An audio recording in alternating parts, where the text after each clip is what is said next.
attached to me and Mike, and wouldn't even go to anybody else when he was young. I mean, he was always on my hip or crawling right behind me, and then all this happened, and he was taken.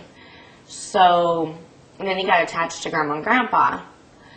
Well, when we got him back, we won him back, and he was right with his dad 95% of the time. And then Dad didn't come home again. So he's very lost, very confused, and he loves Mike and he loves me, but Grandma and Grandpa's his favorite. And it's hard, but it is what it is.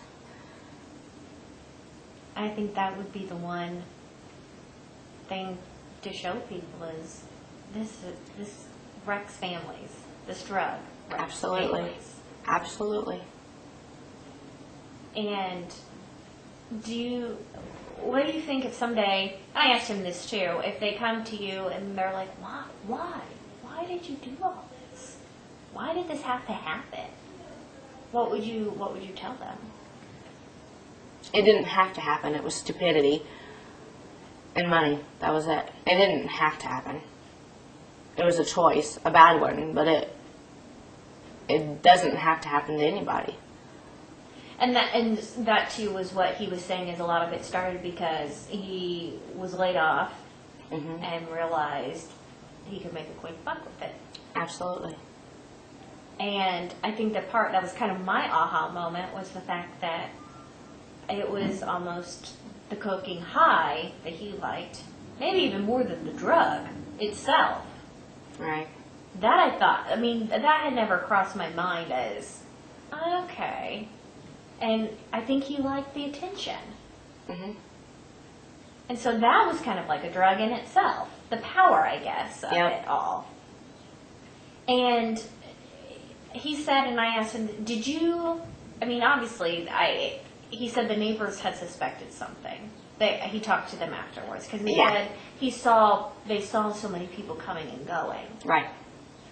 And I said, what? I mean, at the time, I'm sure he didn't care because he, was doing the dealing. But you, with the kids, I was running crazy. Did you like the fact that there were all these? I mean, I'm sure some of these people weren't outstanding folks. Oh, no. No. Did I like it? Absolutely not. I tried to get him to leave to sell them, but that doesn't always work. And did it ever scare you to have those people come to the house? I wasn't scared of them, no, but like the added attention at odd hours, and I've got kids in sleep, one in kindergarten, and I tried to keep a normal environment for them, so I wasn't scared of nobody, but just the traffic and Just you didn't like the fact that the added traffic would make some people question and maybe wonder, hey, what's going on over here? Right. And that's another thing too that I was asking him how much this stuff would go for, and I was amazed. I was like, how? That's $100, $50? I was like, what? How are people getting this money? And that's when he said, barter, people give you televisions or whatever, and that's crazy to me. People that want to get high will do anything to get high. And you saw the problem firsthand in our area. Yep. How bad is it really? It's really bad.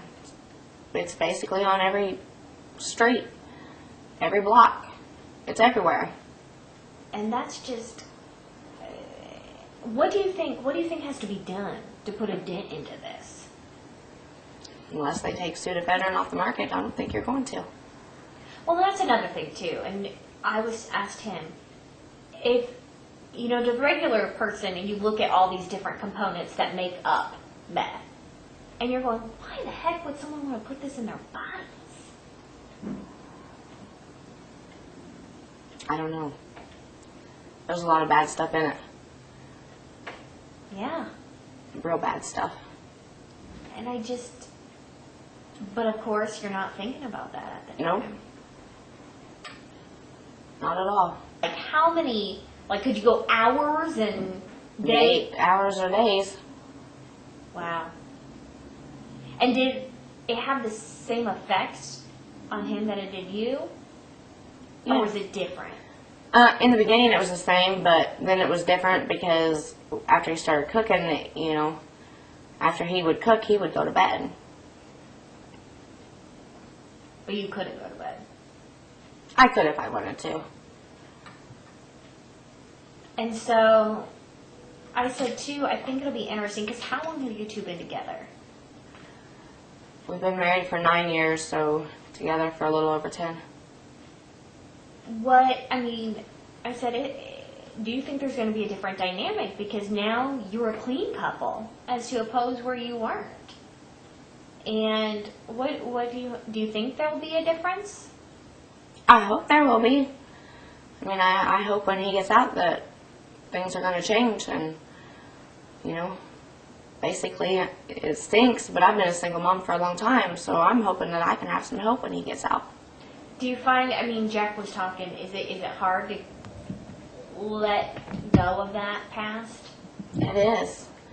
Because people judge you strictly on your past.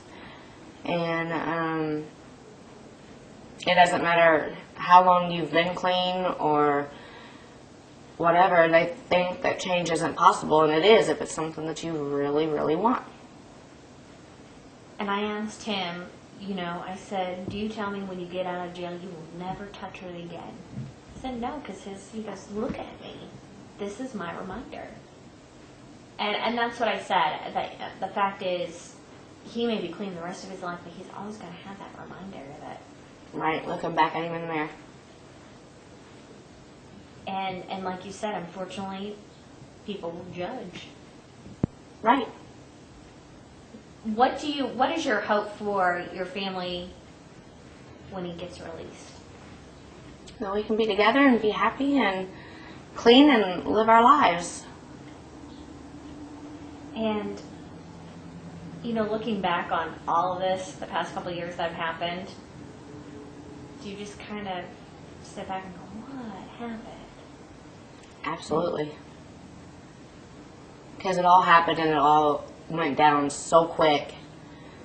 But, you don't think about it when you're doing it.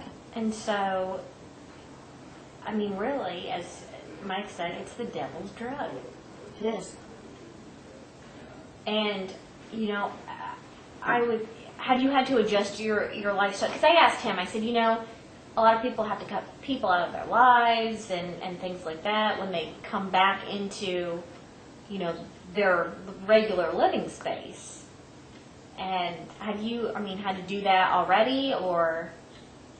I don't hang around them, but I really didn't hang around them then. They were just there to get what they wanted, and as far as like actually being friends with any of them, they were just there for something, and that was it. And after he got burnt, they were gone, so I don't have to mess with them. I don't worry about them. What do you think would have happened had that experience never happened? Had the meth lab never gone wrong?